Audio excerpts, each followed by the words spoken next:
تو یاد رکھیے اس امت کو جو بھی شان ملی، جو بھی قدر و منزلت ملی، جو بھی فضیلتیں نصیب ہوئیں، یہ ساری مصطفیٰ کریم کے صدقے سے ملی ہیں۔ ڈائریکٹ ہماری کیا اوقات ہے، کیا ویلیو ہے؟ جو کچھ ملا ہے آقا کا صدقہ ملا ہے، اور انہی کا صدقہ کھا رہے ہیں، انہی کے صدقے سے یہ کرم ہوا۔ پہلے کی امتیں گناہ کرتی تھیں تو وہ ان کے پیشانی پہ لکھ دیا جاتا تھا۔ پہلے کی امتیں اگر ان کا جسم ناپاک ہو جاتا تھا اس عضو کو کاٹنا پڑتا تھا۔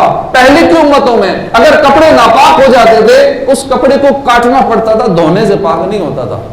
ہمارے لیے کتنی آسانیاں ہو گئی، ہم اس کو کاٹتے نہیں ہیں، دھو دیتے ہیں، جسم پاک ہو جاتا ہے، کپڑے کو دھو دیتے ہیں، کپڑا پاک ہو جاتا ہے۔ ساری زمین پر جہاں چاہے نماز پڑھ لیں، ہمارے لیے وہی نماز مسجد بن جاتی ہے، ہر جگہ نماز ہو جاتی ہے۔ اسی طرح اور بہت ساری آسانیاں ہیں جو ہمارے آقا کے صدقے میں ہمیں نصیب ہوئیں۔ تو پھر جھوم جھوم کر ہم کیوں نہ کہیں کہ یہ کس شہنشاہ والا کی آمد آمد ہے، یہ کون سے شاہ والا کی آمد آمد ہے، بولو مرحبا۔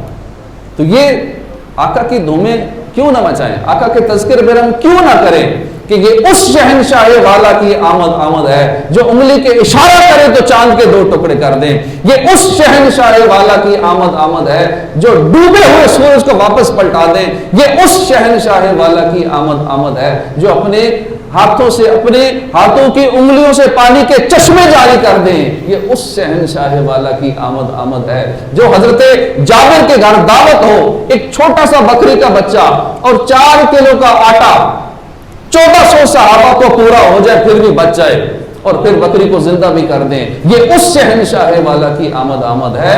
ہم اس کا میلاد مناتے ہیں جو آقا اپنے غلاموں کو اپنا لعاب دہن لگاتے ہیں، ان کے زخم ٹھیک ہو جاتے ہیں، یہ اس شہنشاہ والا کی آمد آمد ہے۔ ایک صحابی ہے، حضور میری آنکھ نکل گئی ہے، میرے آقا نے لعاب لگا کے دوبارہ ڈیل آنکھوں میں رکھ دیا، پہلے سے زیادہ نظر تیز ہو گئی۔ یہ اس شہنشاہ والا کی آمد آمد ہے کہ جو اپنے غلاموں کی یوں حاجت روائی فرماتے ہیں، اپنے غلاموں کی مدد فرماتے ہیں، یہ اس شہنشاہ والا کی آمد آمد ہے جو رات کے اندھیرے میں اپنے غلام کو ڈنڈا پکڑا دے، ایک چھڑی پکڑا دے، وہ چھڑی ٹارچ بن جاتی ہے، یہ اس شہنشاہ والا کی آمد آمد ہے کہ جو دائی حلیمہ کی گھر آئے تو ان کی بکریاں جو دودھ نہیں دیتی تھی وہ دودھ دینے لگ جاتی ہیں۔ جس گھر میں چراغ جلانے کے پیسے نہیں ہوتے تھے، محلے والے کہتے ہیں حلیمہ تیرے پاس اتنا پیسہ کہاں گیا کہ اتنے چراغ تو ہر وقت جلائے رکھتی ہے؟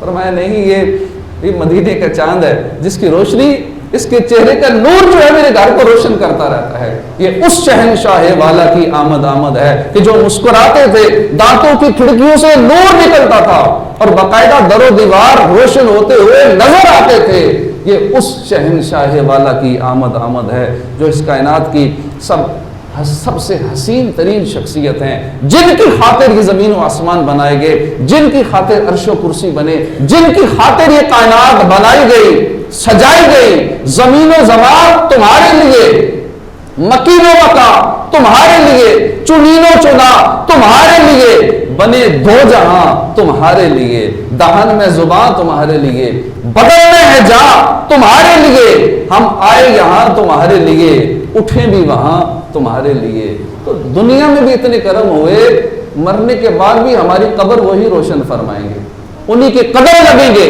تو قبر میں روشنی ہوگی، میزان پر بھی وہی مدد فرمائیں گے تو نیکیوں کا پلڑا بھاری ہوگا۔ اسی طرح پل صراط جب آقا پار کرائیں گے نا تو پھر بجلی کی سی تیزی سے پار کر لیں گے، رب سلم کی صدا ہوگی اور غلام پل صراط کو پار کرتے جائیں گے۔ یہ وہ آقا ہیں جن کا ہم میلاد مناتے ہیں۔ اللہ پاک ہمیں سچا عاشق رسول بنائے۔ بروز قیامت جب سارے چھوڑ جائیں گے، جب نفسا نفسی کا عالم ہوگا، کوئی کسی کو نہیں پوچھے گا، ماں بیٹے کو نہیں پوچھے گی، بیٹا ماں کو ایک نیکی نہیں دے گا، ہر ایک کو اپنی اپنی پڑی ہوگی۔ سارے انبیاء کی بارگاہ میں لوگ جائیں گے کہ ہماری کچھ کریں، ہماری مدد کریں، حساب کتاب کا سلسلہ شروع ہو، اس مصیبت سے نجات ملے۔ تو اس وقت سارے نبی یہی کہیں گے آج کسی اور کے پاس جاؤ، تو اس وقت میرے آقا کی زبان پہ انا لہا ہوگا، ہاں آج کے دن کے لیے میں ہوں۔ تو اس مصیبت کی گھڑی میں بھی جب نفسی نفسی کا عالم ہوگا، سارے چھوڑ جائیں گے، ایک ہی ذات تو ہے جس نے مدد کرنی ہے، تمہارا نام مصیبت میں جب لیا ہوگا میرا بگڑا ہوا سب کام بن گیا ہوگا۔ آج دنیا میں بھی مصیبتیں دور کرتے ہیں، حشر میں بھی مصیبتیں دور کریں گے۔ گناہگار پہ جب لطف آپ کا ہوگا، کیا بغیر کیا بے کیا ہوگا، دکھائی جائے گی محشر میں شان محبوبی کہ آپ ہی کی خوشی اور آپ ہی کا کہا ہوگا۔ کسی کے پاؤں کی بیڑی وہ کاٹتے ہوں گے، کوئی اسیر غم ان کو پکارتا ہوگا، کسی طرف سے صدا آئے گی حضور آؤ، نہیں تو دم میں غریبوں کا فیصلہ ہوگا۔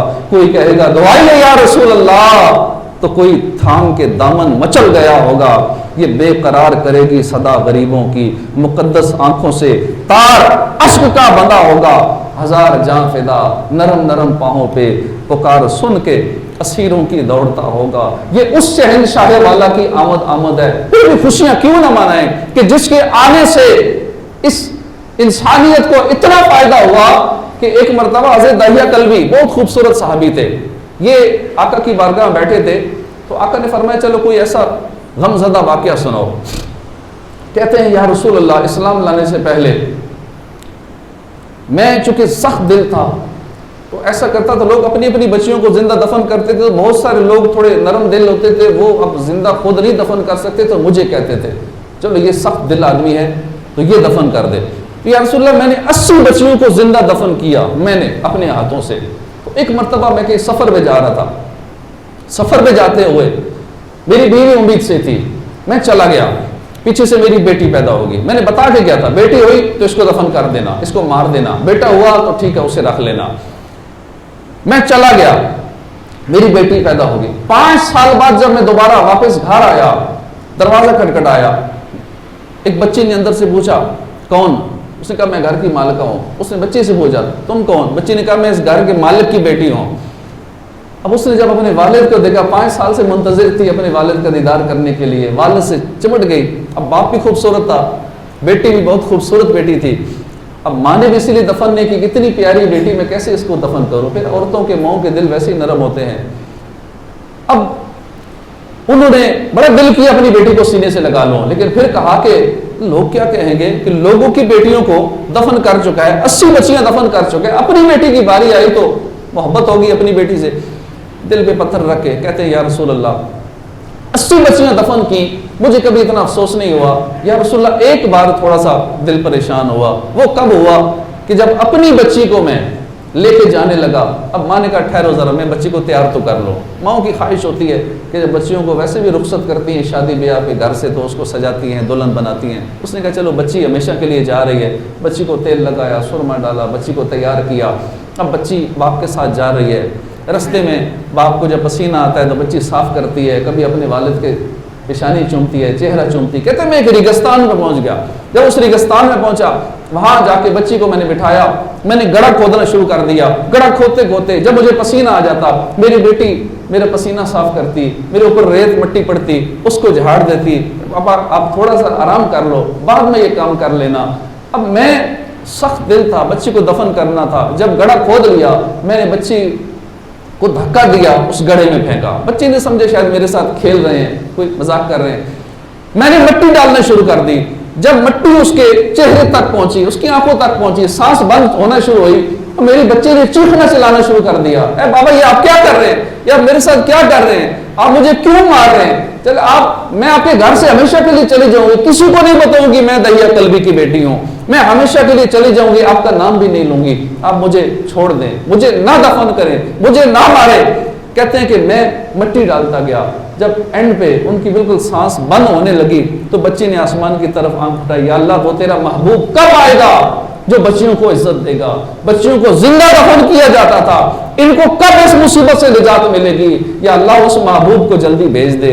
تو اس محبوب کی آمد ہے جس نے عورتوں کو عزت دی، جس نے زندہ درگور کی جانے والی بچیوں کو عزت دی، ان کی جانیں بچائیں۔ تو پھر کیوں نہ اس آقا کا میلاد منائیں، کیوں نہ اس آقا کی آمد کی خوشیاں منائیں؟ اور پھر بھی لوگ روکتے ہیں، شرک ہے، بدعت ہے، کس صحابی نے کیا، اور پورے میسیجز کی لسٹ بنا کے لوگوں کو سینڈ کرتے ہیں۔ سیدنا ابوبکر صدیق کی اتنا دور خلافت ہوا میلاد؟ نہیں، آگے زیرو کاٹا لگا ہوتا ہے. فلاں نے عمر فاروق رضی اللہ عنہ نے کیا، آگے کاٹا لگا ہوتا ہے. عثمان غنی نے کیا؟ نہیں. مولا علی نے کیا؟ نہیں. پوری ایک لسٹ بنائی ہوتی ہے اور آگے لکھا ہوتا ہے کسی نے کیا، کسی نے نہیں کیا. تو تم کر رہے ہو، یہ تم شرک اور بدعت کر رہے ہو. اب یوں عام بندے کا تو واقعی ذہن خراب ہو جاتا ہے، کسی نے بھی نہیں کیا، یہ تو ہم لوگ کر رہے ہیں. اب چونکہ دینی معلومات نہیں ہوتی، اب ذکر میلاد خود یہ منع کرنے والے، شرک اور بدعت کے فتوے لگانے والے خود دن مناتے ہیں. سیدنا ابوبکر صدیق کا دن منائیں گے، سیدنا فاروق اعظم کا دن منائیں گے، اور دن منائیں گے، ختم بخاری کا دن منائیں گے، چاہے جس مسلک کا بھی ہے. ختم بخاری یہ سب میں اس کا باقاعدہ ایک دن ہوتا ہے سال میں، وہ مناتے ہیں. دیگر دن مناتے ہیں، پاکستان ڈے مناتے ہیں، 23 مارچ مناتے ہیں، 14 اگست مناتے ہیں. میلاد میں کیوں تکلیف ہوتی ہے بھائی؟ میلاد بھی شیطان ایکٹیو ہو جاتا ہے کہ سوائے ابلیس کے جہاں میں سبھی تو خوشیاں منا رہے ہیں. خوشیاں مناؤ بھائیو، سرکار آ گئے، سرکار آ گئے، شاہ ابرار آ گئے. سب جھوم جھوم کر کہو سرکار آ گئے، دو جہاں کے مالک و مختار آ گئے. تو اس آقا کی آمد ہے. انشاءاللہ خوب میلاد کی دھومیں مچائیں گے اور کسی کے وسوسے میں نہیں آئیں گے، کیونکہ یہ وہ آقا ہیں کہ اب ان کی شانیں کیا ہم بیان کریں. زندگیاں ختم ہوئیں اور قلم ٹوٹ گئے، تیرے اوصاف کا ایک باب بھی پورا نہ ہوا. اور اعلیٰ حضرت تو یہ لکھ کے کہ اے رضا، خود صاحب قرآن ہے جب مدعائے حضور، تجھ سے کب ممکن ہے پھر مدحت رسول اللہ کی. اللہ خود اپنے محبوب کی شان قرآن میں بیان فرما رہا ہے. اللہ نے خود اپنے محبوب کا ذکر بلند کر دیا، ہم کریں نہ کریں. وَرَفَعْنَا لَكَ ذِكْرَكَ کا ہے سایہ تجھ پر، بول بالا ہے تیرا، ذکر ہے اونچا تیرا. تو گھٹائے کہ کسی کے گھٹا ہے نہ گھٹے گا، جب بڑھائے تجھے اللہ تعالیٰ تیرا. جب رب شان بلند بلند کر رہا ہے تو بندے کی کیا مجال ہے کہ شان گھٹائے؟ بھئی نہیں میلاد کرتا نہ کرے، کیا میلاد نہ کرنے سے کوئی شان گھٹ جائے گی؟ تیرے جلوس میں شرکت نہ کرنے سے کیا اللہ کے محبوب کی شان گھٹ جائے گی؟ خود ان کی شان بڑھانے والا ان کا رب ہے. ان کا ذکر تو ہر وقت ہو رہا ہے. دنیا میں جو صرف 5 اذانیں ہوتی ہیں، جو 5 نمازیں ہوتی ہیں، خالی اسی کا آپ سروے کر لیں. ایک سرے سے فجر کی اذان شروع ہوتی ہے، ابھی وہ ختم نہیں ہوتی. ملیشیا کے جزیرے سماٹرا سے سٹارٹ ہوتی ہے، ہوتے ہوتے انڈیا سے، پاکستان سے ہوتے ہوتے جب امریکہ میں اینڈ ہوتی ہے، پیچھے سے دوسری اذان شروع ہو جاتی ہے، تیسری اذان شروع ہو جاتی ہے. ہر وقت دنیا میں اللہ اور اس کے محبوب کا ذکر جاری ہے. ایک لمحہ ایسا نہیں ہے جس میں اللہ کے محبوب کا ذکر نہ ہو رہا ہو. تو ہم اور آپ کون ہوتے ہیں اس کو روکنے والے؟ اور میلاد نہ کرا کر سمجھے کہ ہم شاید اس کو روک لیں گے، ایسا نہیں ہے. ہم اگر میلاد کی محفل سجاتے ہیں تو برکات حاصل کرنے کے لیے، اپنی بخشش کے لیے، ہماری مغفرت کی کوئی صورت نکل آئے. ہم تذکرہ محبوب کرتے ہیں، اپنے فائدے کے لیے کرتے ہیں. جلوس میں شرکت کرتے ہیں کہ یا اللہ یہی مغفرت کا ذریعہ بن جائے. انشاءاللہ ابھی بھی جمعے کے بعد فوراً نماز کے بعد انشاءاللہ جلوس میں شرکت کریں گے. مختصر سا جلوس ہوگا، گلی نمبر 1 تک جائیں گے، وہاں سے واپس آ جائیں گے. جھنڈوں کے ساتھ ایک ترتیب سے، آقا کی محبت میں، آقا کے تصور میں ڈوب کر، ایک ڈسپلن کے ساتھ انشاءاللہ اس جلوس میں شرکت کریں گے. سب کوشش کریں کہ تھوڑے سے وقت کی قربانی دے دیں، زیادہ سے زیادہ بھی شاید آدھا گھنٹہ لگے گا. تو اپنے آقا کے نام پر ہمیں تو وقت کیا جان بھی قربان کر دینی چاہیے. تو آقا کے جلوس میں شرکت کرنا، چونکہ ہماری یہ ابتدا ہے، فرسٹ ٹائم. ویسے تو 12ویں کا جلوس ہوتا ہی ہے، لیکن ہم نے آج سے پہلی مرتبہ سیکٹر 4 سے اس کا آغاز کرنا ہے. اب چاہے اس میں 10 ہوں، 12 ہوں، چاہے اس میں سارے ہوں، کرنا ہی کرنا ہے. اور جو اچھا کام، نیک کام شروع کرتا ہے، قیامت تک جب تک لوگ اس پہ عمل کرتے رہتے ہیں، ہم اور آپ چلے جائیں گے. کچھ سالوں بعد یا کم از کم 100 سال بعد شاید ہی ہم میں سے کوئی بچا ہوا ہو، کوئی نہیں رہے گا. لیکن ان نیک کاموں کا آغاز کرنے والا، اس کو قیامت تک ثواب ملتا رہے گا. ہم نہیں ہوں گے اور لوگ اس کے سسٹم کو کنٹینیو کریں گے تو انشاءاللہ وہ ہمیں ثواب ملتا رہے گا کہ اس پہلے جلوس میں جو سیکٹر 4 سے فیضان غوث اعظم مسجد سے شروع ہوا تھا، اس میں یہ لوگ شامل تھے. تو یہ ثواب جاریہ والے کام ہیں. اچھا، اس کے بعد جلوس میں یا محفل میلاد میں جو لوگ آپ کا ذہن خراب کرے نا، شرک ہے، بدعت ہے، یہ کام کیوں کیا، کیوں جلوس میں گئے، کیوں میلاد گھر میں کرائی، کیوں میلاد میں شرکت کی، انہیں پوچھیں یار یہ منع کہاں لکھا ہوا ہے. ثبوت تو ہم بعد میں دیں گے، پہلے یہ بتاؤ منع کہاں ہے. جلوس کے اندر ہم نے کیا کیا؟ ہم چل رہے ہیں نا، جھنڈا ہاتھ میں پکڑا ہوا ہے نا. تو جب سیاسی پارٹیوں کے جلسوں میں جاتے ہو، وہاں جھنڈے پکڑے ہوتے ہیں، وہاں کوئی شرک فتوے نہیں لگاتے. یہی کیوں فتوے لگا رہے ہو؟ کہاں منع لکھا ہوا ہے؟ جھنڈا نہیں. جھنڈے کا ثبوت ملے گا. جبریل امی نے جھنڈا گاڑا، کعبے کی چھت پہ گاڑا. مشرق میں گاڑا، مغرب میں گاڑا، جھنڈوں کا ثبوت ملے گا، منع کی بات کہیں نہیں ملے گی۔ اچھا جلوس میں چل رہے ہیں، آقا کی نعتیں سن رہے ہیں، جھوم میں تصور ذکر مصطفیٰ ہو رہا ہے، تصور مصطفیٰ ہو رہا ہے، ذکر مدینہ ہو رہا ہے، اب کون سی غلط بات ہے اس میں؟ واپس آ کے لنگر کھائیں گے، لنگر کا بھی اہتمام ہے انشاءاللہ، آپ کے لیے دیگوں کا اہتمام کیا ہوا ہے، اور یہ کھانا کھلانا بھی جنت میں لے جانے والے کاموں میں سے۔ جو کسی مسلمان کو ایک بندے کو کھانا کھلاتا ہے، اللہ اس کو جنت میں جگہ عطا فرما دیتا ہے۔ جو اتنے ساروں کو کھانا کھلائے گا اس کا کیا مقام ہوگا؟ پھر کھانا بھی ثواب، کیونکہ یہ لنگر میلاد ہے، آپ کو کھانے کا بھی ثواب ملے گا۔ اب اس کھانا کھانے میں کون سا غلط کام ہے؟ آپ نے گھر میں محفل کرائی، اس میں تلاوت ہوئی، نعت ہوئی، ذکر مصطفیٰ ہوا، صلاۃ و سلام ہوا، دعا ہوئی، کھانا ہوا، کون سا اس میں غلط کام ہو گیا کہ جو شرعاً منع ہے؟ وہ محفل میلاد شرک ہو گئی، بدعت ہو گئی۔ تو اپنے گھروں کو سجائیں، لائٹنگ لگائیں، کسی کے وسوسوں میں نہ آئے، کسی کی باتوں میں نہ آئے۔ شیطان اپنا کام کر رہا ہے، شیطان کے باتوں میں نہیں آنا، سوائے ابلیس کے سبھی جہاں میں خوشیاں منا رہے ہیں، تو انشاءاللہ خوشیاں مناتے رہیں گے۔ اپنے گھروں میں محفلیں سجائیں، بہت سارے گھروں میں ہو بھی رہی ہیں، اور باقی بھی شیڈول بنا ہوا ہے، تو آپ میں سے جو بھی کروانا چاہتا ہے وہ ہمارے قاری صاحبان سے رابطہ کر لے، کیونکہ کئی دنوں کی بکنگ ہو چکی ہے مختلف ٹائموں میں، مختلف ڈیٹس میں، تو آپ پہلے سے رابطہ کر لیں گے تو آسانی ہو جائے گی، ورنہ اچانک پھر جب وہ بتاتے ہیں 2-4 محفلیں اکٹھی آ جاتی ہیں تو پھر ذرا آزمائش ہوتی ہے۔ اسی طرح 12ویں کی محفل عشاء کے بعد یہاں بھی ہوگی، اور صبح جو جلوس آتا ہے یہاں پر اس کا بھی استقبال کریں گے، ساتھ شامل ہوں گے 12ویں کو۔ اور 12ویں کا ایک بڑا اجتماع پورے شہر راولپنڈی کا لیاقت باغ کے اندر ہوگا، اس میں بھی پوری رات کا انشاءاللہ ایک روحانی روح پرور عالیشان اجتماع ہوگا، ساری رات کا ہوگا، سحری کا بھی اہتمام ہوگا، اس میں بھی آپ سب کو شرکت کی دعوت ہے۔ دعوت اسلامی کے تحت انشاءاللہ یہ عالیشان اجتماع ہونا ہے، خود بھی شرکت فرمائیں، اوروں کو بھی دعوت دیں۔ الحمدللہ یہاں مدرسۃ المدینہ کی کلاسیں بھی جاری ہیں، اس میں بھی اپنے بچوں کو داخل کروائیں۔ اس کے بعد جو بچے اسکول جاتے ہیں ان کے لیے الگ سے بھی پڑھنے کا انتظام ہے، ظہر کے بعد زور سے مغرب تک آپ اس میں اپنے بچوں کو بھیج سکتے ہیں، فی سبیل اللہ، بچوں کے لیے، بچیوں کے لیے، خواتین کے لیے۔ یہاں قرآن پاک دینی تعلیم کا سلسلہ جاری ہے، اللہ پاک ہمیں عمل کی توفیق